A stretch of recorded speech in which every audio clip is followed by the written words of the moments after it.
किसी ने सद्गुरु ओशो को पूछा कि मृत्यु क्या है।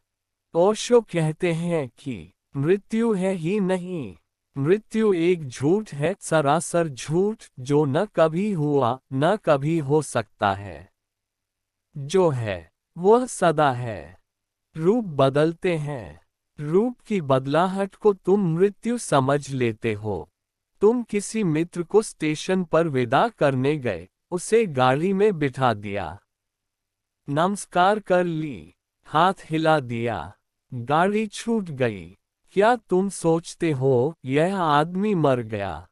तुम्हारी आंख से ओझल हो गया, अब तुम्हें दिखाई नहीं पड़ रहा है। लेकिन क्या तुम सोचते हो यह आदमी मर गया? बच्चे थे, फिर तुम जवान हो गए। बच्चे का क्या हुआ? बच्चा मर गया, अब तो बच्चा कहीं दिखाई नहीं पड़ता। जवान थे, अब के हो गए। जवान का क्या हुआ? जवान मर गया। जवान अब तो कहीं दिखाई नहीं पड़ता। सिर्फ रूप बदलते हैं। बच्चा ही जवान हो गया, जवान ही बूढ़ा हो गया, और कल जीवन ही मृत्यु हो जाएगा। यह सिर्फ रूप की बदलाहट है। दिन में तुम जागे थे, रात सो जाओगे। दिन और रात एक ही चीज के रूपांतरण है। जो जागा था वही सो गया। बीज में वृक्ष छिपा है। जमीन में डाल दो, वृक्ष पैदा हो जाएगा। जब तक बीज में छिपा था दिखाई नहीं पड़ता था। मृत्यु में तुम फिर छिप जाते हो, बीज में चले जाते हो। फिर किसी गर्भ में पलोगे, फिर जन्म होगा। और गर्भ में नहीं पलोगे तो महाजन्म होगा, तो मोक्ष में विराजमान हो जाओगे। मरता कभी कुछ भी नहीं। विज्ञान भी इस बात से सहमत है।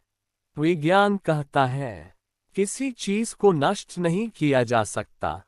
एक रेत के छोटे से कण को भी विज्ञान की सारी क्षमता के बावजूद हम नष्ट नहीं कर सकते। पीस सकते हैं, नष्ट नहीं कर सकते। रूप बदलेगा पीसने से तो।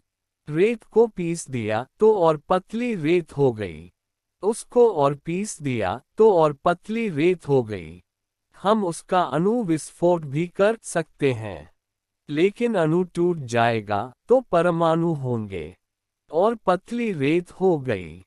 हम परमाणु को भी तोड़ सकते हैं, तो फिर इलेक्ट्रॉन, नद्वान, पॉजिट्रॉन रह जाएंगे, और पतली रेत हो गई। मगर नष्ट कुछ नहीं हो रहा है, सिर्फ रूप बदल रहा है। विज्ञान कहता है पदार्थ अविनाशी है। विज्ञान ने पदार्थ की खोज की, इसलिए पदार्थ के अविनाशत्व को जान लिया। धर्म कहता है चेतना अविनाशी है, क्योंकि धर्म ने चेतना की खोज की और चेतना के अविनाशत्व को जान लिया। विज्ञान और धर्म इस मामले में राजी है कि जो है वह अविनाशी है। मृत्यु है ही नहीं। तुम पहले भी थे, तुम बाद में भी होगे। और अगर तुम जाग जाओ, अगर तुम चैतन्य से भर जाओ, तो तुम्हें सब दिखाई पड़ जाएगा जो तुम पहले थे। सब दिखाई पड़ जाएगा कब क्या थे। बुद्ध ने अपने पिछले जन्मों की कितनी कथाएं कही हैं। तब ऐसा था, तब ऐसा था, तब वैसा था।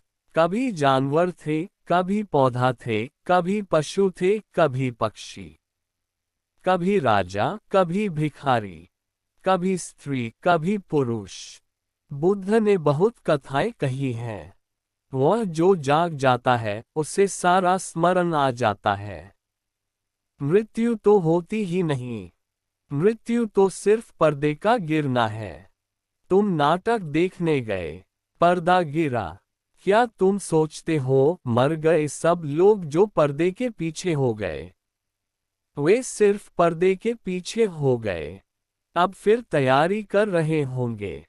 मूंछ इत्यादि लगाएंगे, दाढ़ी वगैरह लगाएंगे, लीप पोत करेंगे। फिर पर्दा उठेगा। शायद तुम पहचान भी न पाओ कि जो सज्जन थोड़ी देर पहले कुछ और थे, अब वे कुछ और हो गए हैं। तब वे बिना मूंछ के थे, अब वे मूंछ लगा कर आ गए हैं। शायद तुम पहचान भी ना पाओ। बस यही हो रहा है।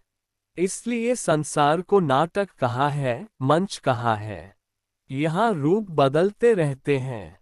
यहाँ राम भी रावण बन जाते हैं और रावण भी राम बन जाते हैं। ये पर्दे के पीछे तैयारियां कर आते हैं, फिर लौट आते हैं, बार बार लौट आते हैं।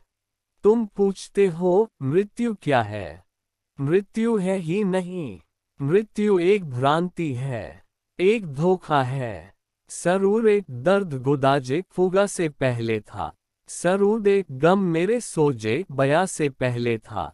मैं आबोगिल ही अगर हूँ बकौदे क्षमो सहर, तो कौन है जो मकानो जमी से पहले था।